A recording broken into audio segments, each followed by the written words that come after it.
नमस्कार, स्वागत आहे तुमचं आपल्या न्यूज अपडेट या यूट्यूब चॅनलमध्ये. तर मित्रांनो बघा, 2025 मध्ये घरकुल योजनेचा लाभ जर आपल्याला मिळवायचा असेल तर यासाठी तुमच्याकडे काही डॉक्युमेंट असणे हे आवश्यक आहेत. आता कोणकोणते कागदपत्रे तुमच्याकडे तयार असायला पाहिजे.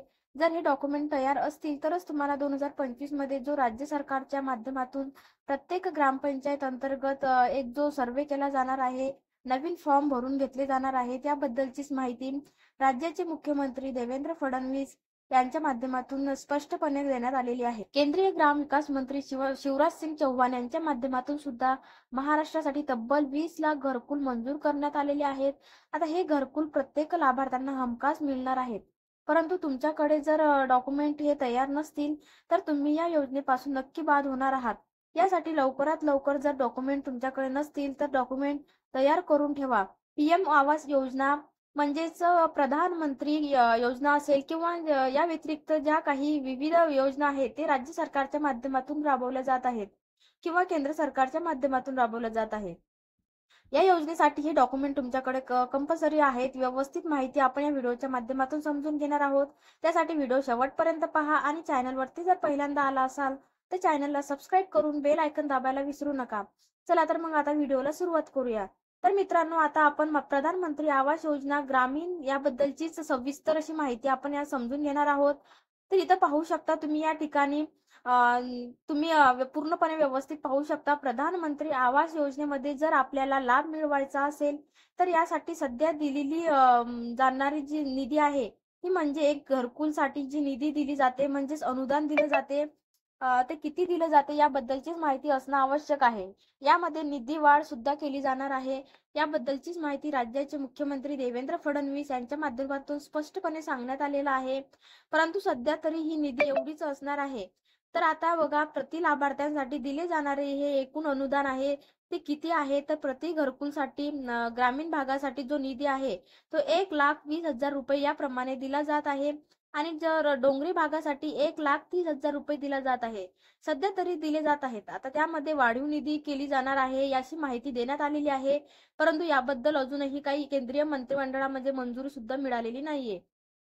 यासाठी एखादा शासन निर्णय सुद्धा घेण्यात आलेला नाहीये. जेव्हा येईल तेव्हा सर्वप्रथम आपल्या चॅनलवरती अपडेट केला जाणार आहे.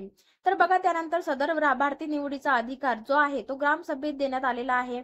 म्हणजे निवड प्रक्रिया आहे ती कशी आहे तर त्याबद्दलचीच माहिती आपण पुढे जाणून घेणार आहोत. परंतु निवड जी करण्याची अधिकार आहे जो आहे तो लाभार्थी जे पात्र होणार आहेत अशा पात्र लाभार्थ्यांची निवड निवड प्रक्रिया कंप्लीट करण्याची जी किंवा निवड करण्याचा जो काय या ठिकाणी अधिकार आहे तो ग्रामसभेत देण्यात आलेला आहे, असा उल्लेख या ठिकाणी करण्यात आलेला आहे. तर बघा, यानंतर आता आपण निवड प्रक्रियेचे काही पॉइंट या ठिकाणी जाणून घेणार आहोत. तर या ठिकाणी कोणता आहे तर सामाजिक आर्थिक जात सर्वेक्षण सन 2011 मधून उपलब्ध झालेल्या प्राधान्यक्रम यादी म्हणजे यामध्ये जनरेटर प्रायोरिटी लिस्टची माहिती आवाज सॉफ्ट वर उपलब्ध सदर याद्या ग्रामसभे पुढे ठेवून यातून लाभार्थ्यांची निवड करण्यात येत आहे. तर आता यामध्ये जो सर्वे 17-18 मध्ये जो झाला होता तो आवास प्लस नावाचा, यामध्ये जे भरपूर लाभार्थी आहेत या ठिकाणी पात्र झालेले होते आणि काही लाभार्थी विनाकारण यामध्ये अपात्र ठरले होते. अशा लाभार्थ्यांना सुद्धा आता 2025 मध्ये सामावून घेतले जाणार आहे. आणि भरपूर लाभार्थी या सर्वेमध्ये यांनी फॉर्म भरून दिला नव्हता किंवा त्यांनी फॉर्म भरून सुद्धा घेतलेला नव्हता. तर मग अशा लाभार्थ्यांना सुद्धा या ठिकाणी संधी देण्यासाठी राज्य सरकारचा आणि केंद्र सरकारच्या माध्यमातून एक नवीन सर्वे या ठिकाणी घेतला जाणार आहे आणि या सर्वे अंतर्गतच भरपूर असे लाभार्थी आहेत या घरकुल योजनेमध्ये सामावून घेतला जाणार आहे आणि लाभार्थ्यांना लाभ सुद्धा दिला जाणार आहे. तर आता निवड प्रक्रिया आपण या ठिकाणी समजून घेतलेली आहे. तर आता याबद्दल दुसरा पॉइंट म्हणजे का निवड प्रक्रियेचा जो प्राधान्यक्रम आहे तो या ठिकाणी बघा, व्यवस्थित समजून घ्या. प्राधान्यक्रम यादी यामध्ये बेघर जे आहेत त्यासाठी एक खोली लाभार्थी असेल, 2 खोली लाभार्थी असेल याप्रमाणे निश्चित केली आहेत. तर आता प्राधान्यक्रम यादीमधील व्यक्तींचा ग्रामसभेद्वारे निवड करतेवेळी या ठिकाणी सांगण्यात आलेले आहे. तर बघा, खालील निकषावरील गुणानुक्रमाने प्राधान्य देण्यात येत आहे.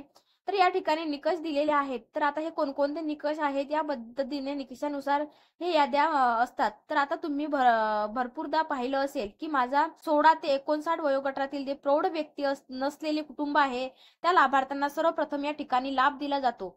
बघा, तर 16 ते 59 वयोगटातील प्रौढ व्यक्ती नसलेले जे कुटुंब आहे, त्यानंतर बघा दुसरा क्रम म्हणजे महिला कुटुंब प्रमुख 16 ते 59 वयोगटातील प्रौढ व्यक्ती नसलेले कुटुंब. तर आता यानंतर तिसरा पॉइंट आहे यामधला 25 वर्षावरील अशिक्षित निरक्षर व्यक्ती असलेले कुटुंब. तर या योजनेचा सर्वप्रथम लाभ घेऊ शकतात. तर अशा पद्धतीने हे क्रम याद्या सिलेक्ट केले जातात.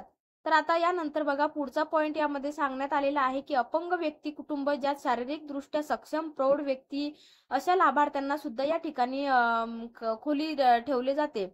तर आता लाभार्थी अपंग आहेत, विधवा असतील किंवा निराधार असतील, तर अशा लाभार्थ्यांना सर्वप्रथम या ठिकाणी प्राधान्य दिलं जातं. आणि त्यानंतर बघा भूमिहीन कुटुंब, ज्यांची उत्पन्न स्रोत मोलमजुरी आहे, तर अशा लाभार्थ्यांना या ठिकाणी सर्वप्रथम प्राधान्य दिलं जातं. हे भूमिहीन आहे, त्यांच्या नावाने शेती नाहीये, हे म्हणजे बेघर आहेत, शेतमजूर आहेत, कोणकोणत्या ठिकाणी मोलमजुरी करतात, अशा लाभार्थ्यांना सुद्धा सर्वप्रथम प्राधान्य द्यायला पाहिजे. तसा उल्लेख सुद्धा यामध्ये करण्यात आलेला आहे. तर आता यानंतर बघा सदरील गुणांकाचे आधार ग्रामसभा यादी तयार करतील व अशा प्रकारे गुणांच्या उतरत्या मांडणीने प्राधान्यक्रम यादी तयार केली जाईल. तर त्यानंतर अर्ज कोणत्या ठिकाणी आपल्याला करता येणार आहे? जर आपल्याला घरकुल योजनेचा लाभ जर आपल्याला मिळवायचा असेल तर 2025 मध्ये किंवा 26 मध्ये किंवा इथून पुढे जेव्हा तुम्हाला योजनेचा लाभ मिळवायचा आहे तेव्हा तुम्हाला अर्ज कोणत्या ठिकाणी करायचा आहे याबद्दलचीच माहिती समजून घेऊयात. तर ग्रामपंचायत आणि पंचायत समितीमध्ये तुम्हाला हे अर्ज करता येणार आहेत. बाहेर कोणत्याही ठिकाणी यांचे अर्ज तुम्हाला करता येणार नाही. जर घरकुल योजनेचा लाभ तुम्हाला पाहिजे असेल तर त्यामध्ये केंद्र सरकारची प्रधानमंत्री आवास योजना, घरकुल योजना किंवा रमाई आवास योजना असेल, राज्य सरकारच्या पारधी आवास योजना असेल, आदिम आवास योजना असेल, अशा भरपूर अशा योजना आहेत ज्या मोदी आवास योजनेमध्ये प्रत्यक्षात आपल्याला लाभ घ्यायचा असेल तर ग्रामपंचायत अंतर्गतच तुम्हाला अर्ज करावे लागतात. तर आता ग्रामपंचायतचे सर्वे केला जातो आणि सर्वेमध्ये लाभार्थी या ठिकाणी घरकुलसाठी पात्र असू शकतात. अशा लाभार्थ्यांचे या ठिकाणी फॉर्म भरून घेतले जातात. या ठिकाणी आपल्याला जे डॉक्युमेंट आहेत ते कोणकोणते डॉक्युमेंट असायला पाहिजे तर याबद्दलची माहिती समजून घेणे गरजेचं आहे.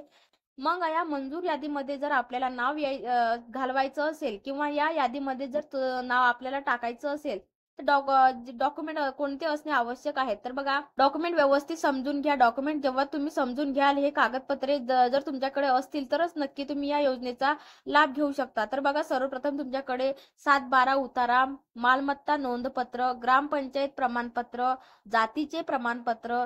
तर आता बघा या ठिकाणी लगेच तुम्हाला डाऊट्स क्लिअर होणार की या व्हिडिओमध्ये बघा या ठिकाणी सांगण्यात आलेले आहे की 7/12 उतारा, मालमत्ता नोंद पत्र किंवा ग्रामपंचायत प्रमाणपत्र यापैकी तुम्हाला तुमच्याकडे एक असणं हे गरजेचं आहे. तुमच्या नावाने जर जमीन असेल, एखादा प्लॉट असेल, तुमचा नमुना नंबर 8 असेल की या नावाने तुमची एवढी जमीन आहे, हद्दीमध्ये आहे, घरकुल बांधण्यासाठी तयार आहे, परंतु जे लाभार्थी भूमिहीन लाभार्थी आहेत अशा लाभार्थ्यांना सुद्धा घरकुल जागा खरेदीसाठी पंडित दीनदयाळ उपाध्याय घरकुल जागा खरेदी योजनेअंतर्गत 1 लाख रुपयाची मदत या घरकुलच्या व्यतिरिक्त दिली जाते.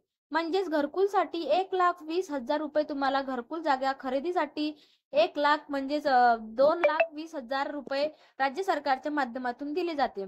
त्यानंतर बघा पुढचा जो डॉक्युमेंट आहे तो म्हणजे मालमत्ता नोंदपत्र. मी आता सांगितलेलं आहे की नमुना नंबर 8 तुमच्याकडे असेल तर द्या, नाहीतर गरजेचं नाहीये. तर या ठिकाणी तुम्ही ते जोडू शकता. त्यानंतर पुढचं डॉक्युमेंट सांगण्यात आलेलं आहे जात प्रमाणपत्र. आता तुमच्याकडे जर जात प्रमाणपत्र जर ओपन कॅटेगरी मधून तुम्ही जर भरता असाल तर प्रधानमंत्री आवास योजनेमध्ये तर तुम्हाला या ठिकाणी कास्ट लागत नाहीये. परंतु राज्य सरकारच्या ज्या काही योजना आहेत त्या योजनेअंतर्गत तुम्हाला जर लाभ घ्यायचा असेल तर तुमच्याकडे या ठिकाणी जात प्रमाणपत्र असणे आवश्यक आहे. तर आता यानंतर बघा आधार कार्ड तर कंपल्सरीच आहे. प्रत्येक लाभार्थ्यांकडे आधार कार्ड असणे हे गरजेचं आहे. या व्यतिरिक्त रेशन कार्ड तुमच्याकडे असेल तरी चालेल. त्यानंतर निवडणूक ओळखपत्र, विद्युत बिल म्हणजे इलेक्ट्रिसिटी बिल, तर ऍड्रेस प्रूफ मध्ये तुमच्याकडे रेशन कार्ड असणे आवश्यक आहे. रेशन कार्ड नसेल तर तुम्ही या ठिकाणी निवडणूक विभागाचं जे काही तुमचं मतदान कार्ड आहे ते मतदान कार्ड घेतलं तरी तुम्ही चालेल किंवा लाईट बिल असेल तरी सुद्धा या ठिकाणी चालणार आहे. शक्यतो भरपूर लाभार्थ्यांकडे रेशन कार्ड आहे. जर रेशन कार्ड नसेल तर तुम्हाला तुम्हाला मतदान कार्ड, लाईट बिल द्यायचं असेल. तर आता यानंतर पुढचं डॉक्युमेंट म्हणजे मनरेगा जॉब कार्ड. आता मनरेगा अंतर्गत जो जॉब कार्ड दिला जातो, तो जॉब कार्ड घरकुल योजनेचा लाभ घेण्यासाठी जॉब कार्ड कंपल्सरी आहे. तर आता हा जॉब कार्ड कोणत्या ठिकाणी मिळतं, तर ग्रामपंचायत अंतर्गत तुम्हाला या रोजगार सेवक तुमच्या गावचा त्यांच्याकडे तुम्ही आधार कार्ड आणि बँकेचं पासबुक द्या, तो तुम्हाला जॉब कार्ड बनवून देतो. तर आणि तो यावेळी फीस वगैरे काहीही त्या ठिकाणी लागत नाही. तुमच्याकडे 2 फोटो सुद्धा त्यांच्या मार्फत जर मनरेगाचा जॉब कार्ड जर तुम्हाला जर घ्यायचा असेल, तर तुम्हाला 2 फोटो, आधार कार्ड आणि एक बँकेचं पासबुक द्यावं लागतं आणि 2 दिवसामध्ये हे जॉब कार्ड तुमचं तयार होतं. आणि हे जॉब कार्ड तुम्हाला मिळून जातं. ग्रामीण भागासाठी आता यानंतर पुढचं जे डॉक्युमेंट आहे, ते म्हणजे तुमचं बँक पासबुक. तुमच्याकडे बँक पासबुक असणे आवश्यक आहे. आता हा बँक पासबुक डीबीटीला लिंक असणे गरजेचं आहे. कारण आता सर्व योजनेचे जे पैसे आहेत ते डीबीटी अंतर्गत पात्र लाभार्थ्यांच्या खात्यावरती जमा केले जात आहेत. जर तुमच्याकडे डीबीटी नसेल तर हे पैसे कधीही येणार नाहीत. त्यासाठी शक्यतो तुमच्याकडे डीबीटी लिंक असू द्या, तुमच्या त्या बँक खात्याला आधार लिंक असू द्या. जर डीबीटी ऍक्टिव्ह असेल तरच हे पैसे तुमच्या खात्यावरती येतात, अन्यथा येत नाही. त्यासाठी आतापर्यंत जर तुम्ही डीबीटी लिंक केली नसेल तर लवकरात लवकर डीबीटी लिंक करून घ्या आणि पासबुक तुमच्याकडे तयार ठेवा. कारण त्यामध्ये तुम्ही पीएम योजनेचा जो लाभ घेत असेल किंवा जे काही महिला आहेत त्यांना लाडकी बहीण योजनेचा जो लाभ असेल, ते सर्व त्या एक महत्त्वपूर्ण आहे. आणि ज्या लाभार्थ्यांच्या योजनेमध्ये पात्र होऊ शकणार आहेत, असे राज्य सरकारच्या विविध योजना आहेत, जे केंद्र सरकारची जी योजना आहे, या सर्व योजनेच्या अंतर्गत खरंच आपल्याला लाभ घ्यायचा असेल तर या ठिकाणी तुम्हाला डॉक्युमेंट सांगितलेले आहे, ते सर्व डॉक्युमेंट तुम्हाला व्यवस्थित ठेवा. आणि प्राधान्यक्रम जी निवड यादी आहे ती कशा पद्धतीने असते याबद्दलची सुद्धा माहिती मी आपल्या चॅनलवरती आताच घेतलेली आहे. तर जास्तीत जास्त घरकुल लाभार्थ्यांपर्यंत हा व्हिडिओ शेअर करा आणि चॅनलवरती जर पहिल्यांदा आला असाल तर चॅनलला सबस्क्राईब करा. अशाच महत्त्वपूर्ण व्हिडिओ आपल्या चॅनलवरती येत असतात. धन्यवाद.